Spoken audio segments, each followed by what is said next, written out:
Ah, ça, c'est quand même beaucoup plus écologique. Aujourd'hui, on va parler jeux vidéo. Aujourd'hui, on va parler Final Fantasy.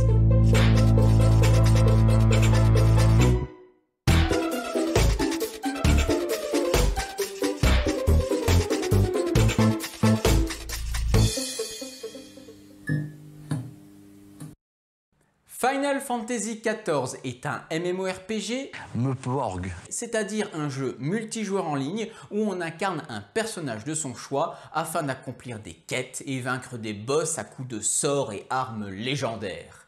J'ai eu l'occasion d'y jouer avec un ami et entre deux combats où je manquais de me faire ratatiner, nous sommes allés dans la zone du Gold Saucer, une sorte de casino qui propose plusieurs jeux pour gagner des points Gold Saucer. PGS, une monnaie du jeu.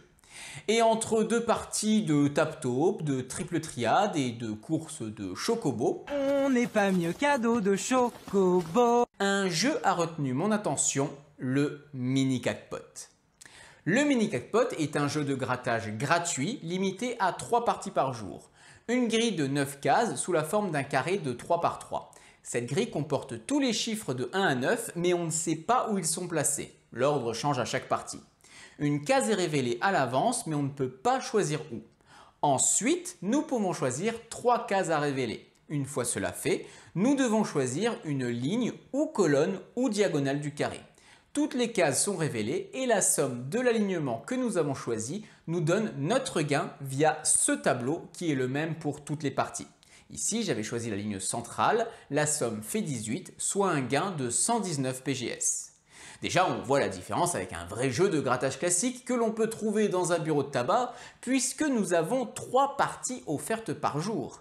Et n'essayez pas de rendre visite à votre buraliste pour qu'il vous offre ne serait-ce qu'un ticket astro, ça ne marchera pas. Mais puisque le prix pour jouer au Mini Jackpot est gratuit, bonjour, c'est le moi du futur qui vous parle en train de faire le montage de cette vidéo. Visiblement, il y a dû y avoir une mise à jour dans le jeu puisque maintenant les 3 parties ne sont plus gratuites. Il faut pour chacune d'elles payer 10 PGS. Mais mon argument durant tout le long de la vidéo reste valide puisque le gain minimum est de 36 PGS. On ressortira donc forcément gagnant. Voilà, la vidéo peut reprendre. Et qu'on ne peut pas perdre d'argent, son espérance est nécessairement positive. C'est-à-dire qu'on a intérêt à y jouer, on ne peut que gagner de l'argent, virtuel toujours. Mais moi, ça ne me suffit pas. Je veux optimiser mes gains, profiter un maximum de mes 3 parties par jour pour gagner le plus possible, devenir multitrillionnaire et conquérir le monde. Virtuel. Mais on pourrait se dire que ce n'est qu'un jeu de hasard, donc il n'y a pas vraiment de meilleure stratégie. On ne sait pas où sont chaque nombre, donc peu importe où on gratte et quel alignement on choisit. Eh bien, c'est complètement faux. Déjà, regardons notre tableau des gains. Pour le Grand Prix à 10 000 PGS, il faut que la somme fasse 6. Or, avec 3 chiffres entre 1 et 9 distincts, il n'y a qu'un seul triplé possible, 1, 2 et 3, à ordre près. On comprend vite qu'il ne sera pas forcément toujours possible d'obtenir ce gain, car il suffit que les chiffres 1, 2 et 3 ne soient pas alignés sur la grille que l'on a tirée, et c'est fichu. Notre but, c'est pour une grille, mettre en place une stratégie pour trouver l'alignement permettant d'obtenir le plus grand gain qu'elle peut donner. Pour cette grille, c'est 7 diagonales qui rapportent 1080 PGS. Pour faire 14, ce qui ne rapporte que 54 PGS, il y a 8 triplés possibles. On peut lister... Un instant. Voilà. On peut lister, disais-je, toutes les possibilités et faire une moyenne des gains. C'est-à-dire pondérer les prix en PGS en fonction du nombre de possibilités pour gagner ce prix. Le résultat obtenu est une somme en PGS que l'on est en droit de s'attendre en moyenne par partie. Si on suppose qu'on peut tomber de façon uniforme sur n'importe quel triplet de 3 chiffres via le mélange de la grille et un choix complètement hasardeux de l'alignement.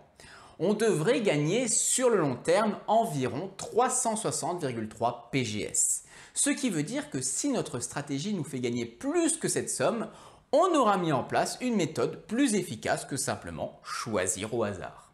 J'ai eu l'occasion de réfléchir à ce problème et voilà la solution que je propose. Déjà, ce n'est pas un jeu de hasard complet, on a un pouvoir d'action. De plutôt un pouvoir de connaissance et un pouvoir de décision. Le pouvoir de connaissance, c'est révéler les 3 cases au début et connaître la position de 4 chiffres. Rien que ça enlève de l'incertitude sur ce qui est possible d'obtenir. Par exemple, si vous révélez une ligne complète, ce n'est plus du hasard si vous choisissez cette ligne. Vous êtes sûr de ce que vous obtiendrez. De même que si vous révélez les chiffres 1, 2 et 3 qui ne sont pas alignés, vous savez que cette grille ne peut pas vous faire gagner 10 000 PGS. Ces 4 cases sont donc très importantes car elles vont nous donner beaucoup d'informations. Il faut donc les choisir avec intelligence. Et enfin, le pouvoir de décision. Après toute la connaissance que nous avons sur la grille, nous choisissons la ligne, colonne ou diagonale pour obtenir notre gain. Il faut donc choisir astucieusement la position des 3 cases à révéler en fonction de la position de celle qui est déjà révélée et faire en sorte qu'on diminue au maximum l'incertitude sur notre grille. Mais combien il y a de sélections de 4 cases dans une grille de 9? Eh bien 4 cases parmi 9 revient, si on nomme chaque case par une lettre de A à I, à lister tous les quadruplés de lettres sans tenir compte de l'ordre. Et pour ça, il y a un outil connu par les plus grands sorciers qui maîtrisent l'arcane de la combinatoire, la formule de la combinaison justement. 4 parmi 9, on applique la formule et ça fait 126. Petit lien vers une vidéo de mon collègue LJJ qui explique ça très bien. Il y a 126 façons d'avoir connaissance de 4 cases parmi 9. Il faut donc trouver laquelle est la plus optimisée, puis aussi définir exactement ce qu'on entend par optimiser. Mais avant de faire ça, un peu de nettoyage, car il y a beaucoup de ces grilles qui sont en fait les mêmes à rotation ou symétrie près. Et en soi, on ne gagne pas plus d'informations à choisir une orientation plutôt qu'une autre. J'ai donc fait un petit programme en Python qui liste toutes les grilles, calcule leur rotation, et si ces rotations sont présentes, les retire de la liste. Petite subtilité algorithmique, il faut regarder uniquement les grilles se trouvant après la grille sur laquelle on est. Car si on le fait sur toute la liste, on va retirer les grilles qui sont leur propre rotation. On arrive à un total de 27 grilles de 4 cases connues parmi 9, fondamentalement différentes les unes des autres. Bien, laquelle est la meilleure ? On pourrait débattre sur quelle métrique permet de dire qu'une grille donne plus d'informations qu'une autre. Voici la méthode que j'ai utilisée. Pour chaque ligne, colonne ou diagonale, on regarde combien il y a de cases inconnues. Pour cette grille par exemple, il y a 0 cases inconnues sur la première ligne, 2 sur la deuxième ligne, 3 sur la troisième ligne, 1 sur la première colonne, 2 sur la deuxième colonne, 2 sur la troisième colonne, 2 sur la première diagonale et 2 sur la deuxième diagonale, soit un total de 14. On peut donc dire que le niveau d'incertitude de cette grille est de 14. Et on veut trouver la grille qui minimise cette valeur, car ça veut dire qu'on connaît un maximum de cases par alignement. On trouve que sur nos 27 grilles, le plus petit niveau d'incertitude est 11, et qu'une seule grille permet cela, celle-ci.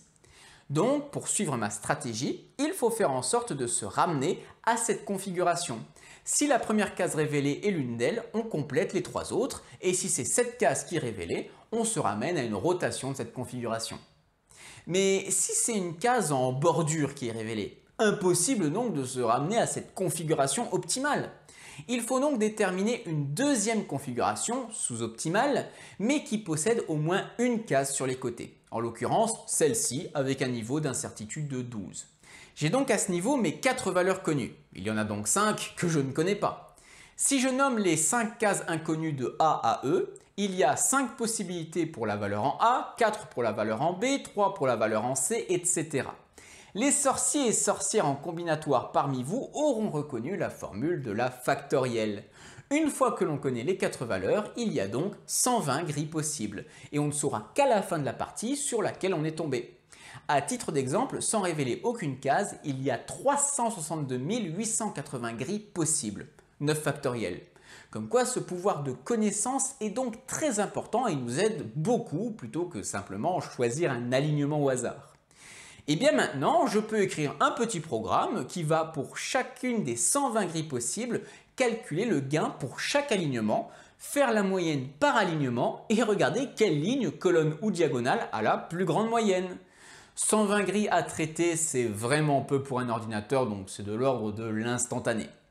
On voit qu'on avait intérêt à choisir une configuration optimisée pour les 4 cellules, car cela fait en sorte que les cases inconnues ne vont pas trop impacter la moyenne pour chaque alignement.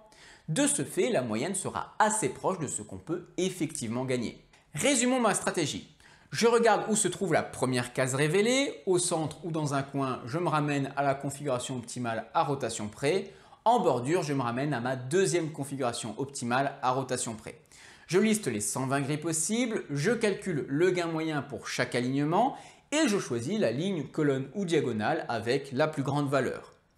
J'ai eu l'occasion d'essayer mon solver, toujours codé en Python, en conditions réelles et j'ai été assez surpris car il fonctionne très bien. Un exemple avec cette partie où je peux me ramener à ma deuxième configuration via une rotation sur la gauche. En indiquant les valeurs à mon programme, celui-ci m'indique que j'ai intérêt à jouer cette diagonale et bingo, je tombe sur le super jackpot de 10 000 PGS. Une autre partie où je peux directement me ramener à la configuration optimale. Cette fois, mon programme me dit de jouer cette diagonale et je rafle 1800 PGS. Je vous laisse vérifier que c'est le plus haut gain que je pouvais gagner avec cette grille. J'ai également demandé à mon ordinateur de jouer 10 000 parties contre lui-même à ce jeu en tirant des grilles aléatoirement et j'ai obtenu un gain moyen de 1317,4 PGS, bien plus que l'espérance à 360,3. D'ailleurs, j'ai également simulé un joueur qui joue complètement au hasard et on obtient bien une moyenne très proche de l'espérance. J'ai également affiché le score maximum moyen, c'est-à-dire en moyenne qu'est-ce que j'aurais pu gagner au maximum pour chaque partie si j'avais été capable de voir à travers les cellules cachées. Le score obtenu avec ma stratégie est assez proche, preuve que cette méthode offre un avantage considérable. Et c'est là que je suis bien content que le Gold Saucer soit un endroit virtuel, car pas sûr qu'un casino accepte que j'utilise mon ordinateur sur la table de jeu et je ne pense pas être capable de calculer 120 grilles de tête, même avec un peu d'entraînement. Alors faites bon usage de cette méthode la prochaine fois que vous vous promènerez sur les terres de Tanalan avec votre guilde. Souvenez-vous que les Miqo'te sont les meilleurs, mais surtout, n'hésitez pas à briller en société. A plus! Précision importante, YouTube a tendance à désabonner les gens automatiquement. Donc si vous étiez abonné à ma chaîne, pensez à vérifier si c'est encore le cas. Et si vous n'étiez pas abonné à ma chaîne, eh bien faites-le, vous verrez, c'est sympa.